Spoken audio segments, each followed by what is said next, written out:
engkau tinggalkan anakmu, keluargamu dalam keadaan kaya, mapan secara ekonomi, khairun, lebih baik, min antada'ahum 'allatan, daripada kau biarkan mereka miskin, meminta-minta, yatakaffafuna 'alan nas, mengemis, meminta kepada orang, berharap kepada manusia.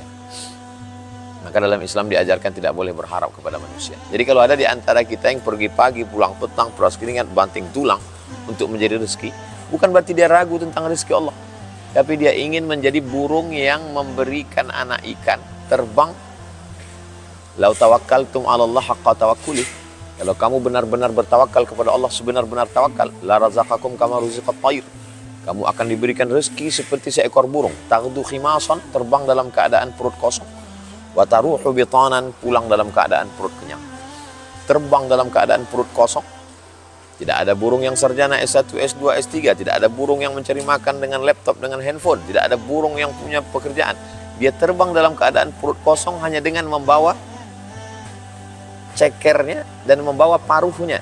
Setelah itu dia pun pergi ke hutan, ke laut, mengangkap ikan.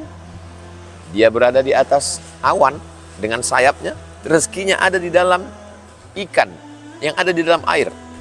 Dua tempat yang berbeda, yang satu di atas awan di udara, yang satu di dalam air. Tapi dia menggunakan itu sehingga dia dapat. Setelah dapat dia pun membawa ke tempat yang lain. Ada yang diberikan kepada anaknya, ada yang diberikan kepada burung yang tidak bisa terbang, ada yang diberikan setelah dia makan cabik-cabik, kepalanya dia tinggalkan, daging tulangnya dia tinggalkan, dimakan oleh serangga, sehingga dia berbagi kepada makhluk yang lain. Jadi orang yang menggunakan potensi dirinya jauh lebih mulia daripada manusia yang berpangku tangan, tidak mau berusaha. Tapi setelah kita berusaha optimal, kita yang mengambil bambunya, kita yang memasang tari kail mata pancingnya, kita yang meletakkan mengikat pancingnya, kita yang meletakkan cacing umpannya, anak kataknya, kita meletakkannya di tepi danau, di tepi sungai. Bismillahi tawakkaltu 'ala Allah la haula wala quwata illa billah. Setelah kita usaha, kita letakkan, kita pun berdoa, Allahumma rzuqni rizqan halalan thayyiban mubarakan fih. Berikan aku rezeki yang halal dan barakah. Setelah itu kita serahkan kepada Allah Subhanahu wa taala. Kalau dapat, berarti itulah takdir baik kita. Kalau tidak dapat, berarti Allah ada rencana lain yang lebih baik untuk kita. Ternyata 5 mata kail pancing yang dipasang. Pasang satu mata kail pancing, hilang cacingnya. Pasang satu lagi, hilang benangnya. Lihat satu lagi, hilang umpannya. Yang 2 lagi, hilang sama-sama gagang pancingnya, hilang sama bambunya, hilang. Ternyata Allah punya rencana yang lebih baik. Hubungan kita dengan Allah itu dibangun dengan 2 dasar. Yang pertama, husnuzon kepada Allah. Kita tidak memaksa Allah untuk ikut. Kita dari rumah berkeinginan untuk dapat ikan besar. Ikan baung yang besar. Segini panjangnya. Lalu kita paksa Allah untuk ikut kemauan kita. Setelah sampai di situ ternyata tidak dapat, lalu kita marah-marah. Marah tidak menyelesaikan masalah. Usaha sudah, ikhtiar sudah, berdoa sudah, tawakal sudah, husnuzon kepada Allah. Dapat, berarti ini yang terbaik. Tidak dapat, berarti Allah punya rencana lain. Pulang ke rumah. Sampai di rumah, ternyata ada orang yang mengantarkan, baru saja pulang. Orang baru mengantarkan gulai ikan 1 mangkok. Ternyata rencana Allah kita tidak dapat ikan mentah, kita dapat ikan matang.